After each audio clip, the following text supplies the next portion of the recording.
Orioles each and every night. Luke Jones will be down at Camden Yards. We'll have some Buck Showalter, hopefully some Adam Jones, hopefully some fun against the Boston Red Sox, and of course the Houston Astros coming in this weekend, and they've been a pain in the ass to say the least. Speaking of organizations that have been a pain in the ass, I can't think of one that's been more than the Colts.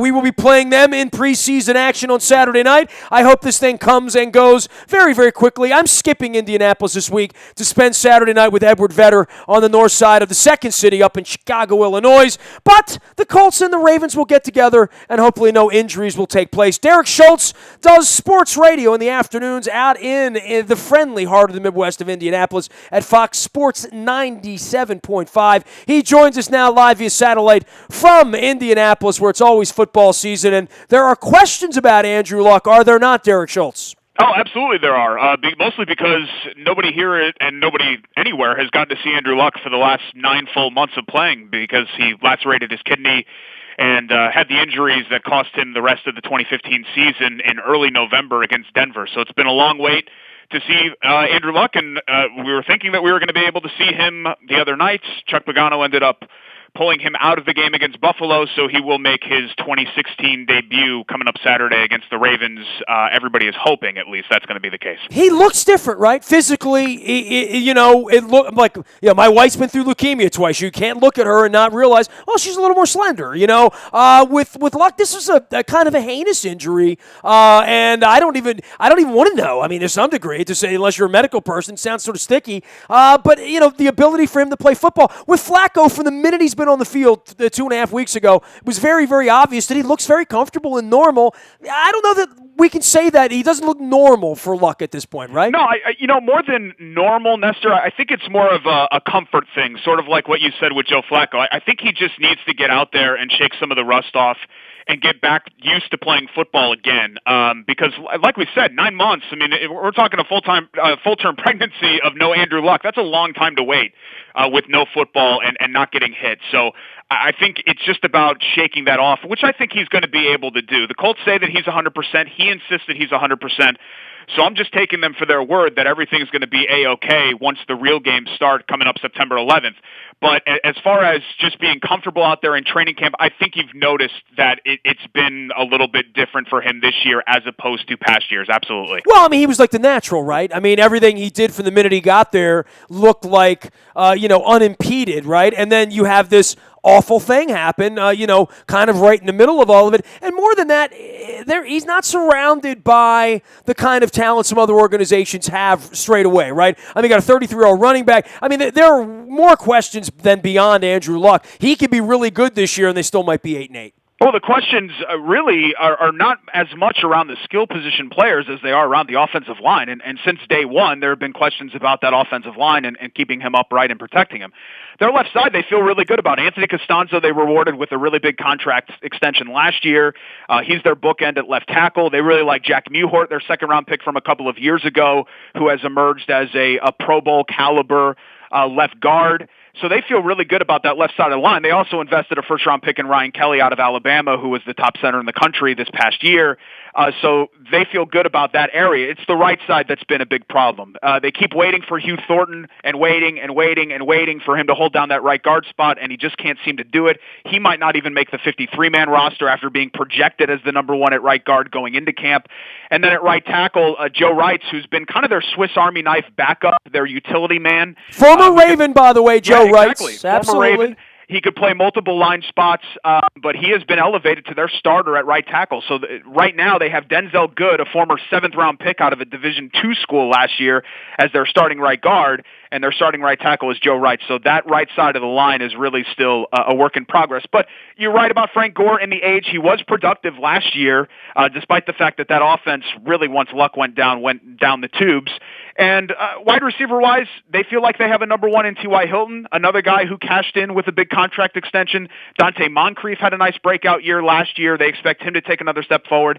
And the jury's still very much out on their first-round pick from 2015, Philip Dorsett, who, like Luck, was sidelined by injuries last year and didn't get to see a whole lot of them. Yeah, we're familiar with that, with the Perryman situation here. Derek Schultz does sports radio out in Indianapolis, Indiana. You can follow his journey on Twitter at Schultz975. That's Schultz975. He does afternoons from 3 to 7, along with Jake Curie. Is that pronounced correctly? Yes? No, Jake Query is his Query. name, like query, like question. Yeah. Yeah. Oh, okay. Like, I hope they have some questions and some answers. And certainly, look, man, I dealt with Angelos's nuttiness here in the '90s. He doesn't say anything anymore at all to anyone about anything other than taking media credentials away from media members. But in the zaniness that is Indianapolis, you've got an owner out there that does pop off on Twitter. Angelos would have been ill of beans on Twitter back in the '90s if there was such a thing. But Irsay. You guys as media members have to sort of follow him, right? Yeah, you have to because you never know what's going to happen. For instance, on Saturday night, we're all expecting Andrew Luck to get out there for warm-ups. It's 2.5 hours or whatever it was before kickoff of that game in Buffalo. And it's not the Colts PR who sends a statement. It's not Chuck Pagano who says something in a pregame interview. It's Jim Irsay sending a tweet that Andrew Luck's not going to play. So I don't know how many owners in sports would do something like that, where they're the ones that are actually tweeting out and breaking news about a personnel decision, about who's going to play and who's not going to play. He's also done the same with trades in the past during the offseason. So he's a must-follow because you never really know if it's going to be the Doors lyrics at 3 a.m.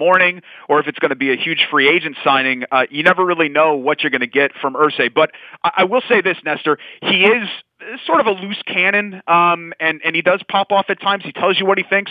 But he is very much a beloved figure here in Indy because of his philanthropy and what he's done in the community. He obviously has his demons, but I think a lot of his issues have humanized him to Colts fans, and it's almost like the bond has grown stronger between Colts fans and him since the DUI arrest a couple of years ago, which is strange because generally when a player gets arrested, the Colts fans or any fan base really turns their back on that player, and that's not been the case with the owner. Well, in the case of the battles between Pagano, our dear friend, and Ryan Grigson, who I have a lot of respect for, that was the weirdest week that in December. Not just for the Colts, but I mean, Peyton was going to get run out of New Orleans. There were a lot of things that were supposed to happen that didn't happen. And certainly, the Grigson-Pagano divorce had been 3 months of getting reported, right? Yeah, it's crazy because, and you've probably, I know you've been covering sports for a long time over there, you've probably run into this before where it's been talked about for months and months and months that something was going to happen, and then one morning you wake up and the complete opposite happens. And that's really what happened with Chuck Pagano's job status. I mean, it was a done deal. It was a foregone conclusion, according to the reports, that he was not going to be back as the head coach. And then suddenly, boom, not only is he back, but Ryan Grigson, who also appeared to be on the chopping block, is back as well. So I think those two are very much tied together. The success of the team is going to go with both of their job statuses. For instance, if the Colts, let's say, go in the tank over the next couple of years, they're not going to keep Grigson and gas Pagano or gas Pagano and keep Grigson. They're either both getting kept or they're both getting gassed. So I think that's really what the statement was made by Jim Irsay in January or whatever it was when those two got contract extensions, was that they're now tied to the hip. So it's either, hey, you kids get along, or you're both screwed. And I think that's the message that he wanted to send to them. They need to get on the same page. Grigson has to stop meddling with the personnel decisions, and there needs to be more communication and more teamwork, I think, between those two, because it got to the point where we heard things about those two not talking to each other, and the Trent Richardson situation, which went way south, where Grigson really wanted him to play and Pagano didn't want him to play. There was a lot of drama between those two. So hopefully now everything is okay. The Colts say it's all kumbaya at West 56th Street, so we'll see if that's the case here moving forward. That's one of the biggest storylines, besides Andrew Luck's health going into the season. I'd say that is the biggest storyline of the year. Can Ryan Grigson and Chuck Pagano get on the same page and move this team forward? And where does it go if it goes a little bit south and they don't get off to the best start? That would be the question. And really the question is, who's going to try to run away in that division? Because I hear so much about the Jaguars. Obviously, Houston went all in on Osweiler, and I think Mariota's going to be able to play in Tennessee. I don't know if they have enough around him at this point, but the Jaguars might be the most talented team and certainly the most talked about team coming into the season. Yeah, it's crazy. They're one of the sexiest teams in the NFL, and they're a dark horse wild card pick. I don't know if people think that Jacksonville's going to make the leap from 5 wins to division champion, but it's certainly not crazy to think about because this division is still very much a work in progress. It's going to be better. But that said, it can't get any worse than what it's been for the past couple of years, where if you go 9-7, essentially you're feeling really good about your chances to win.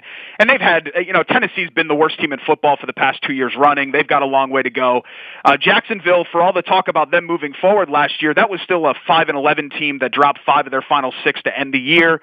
So I do think that while it's improving, it's still not going to be confused with the best division in football or anything close to that this year. But you're right, Nestor, in the fact that it's completely wide open. I still think that you lean to Houston because of their overall talent, especially defensively, and the fact that Osweiler, you would think, would at least give some stability to their quarterback position, even though the jury is still a little bit out on him.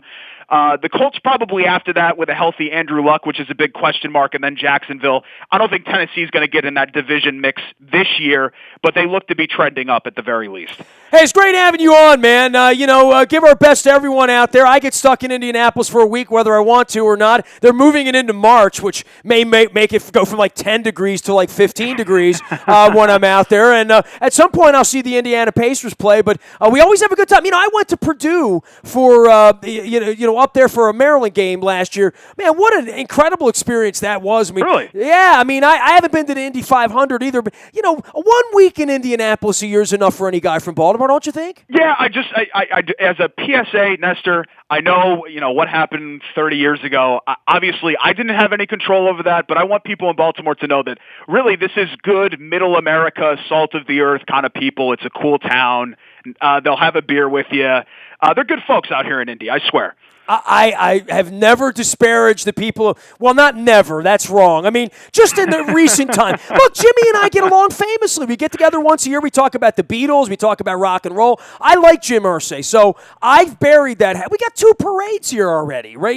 That's right. We don't need to, everything. We don't need to justify ourselves here any longer. That was the 1980s. We're onward and upward here with the purple, man. Well, it's good. I'm glad that everybody's moving on. It's like Don Henley. You keep carrying that anger, it'll eat you up inside. There you go. Great having you on, Derek. Be well, man. Hey, thanks so much. You got it. Derek Schultz, 97.5, the way to find him out on Twitter and doing sports radio. And we'll see the Indianapolis Colts on Saturday night. And between now and then, we got plenty of baseball going on. We got a pennant race happening here. Luke is going to be doing double duty all week long out in the heat in the afternoon at Owings Mills.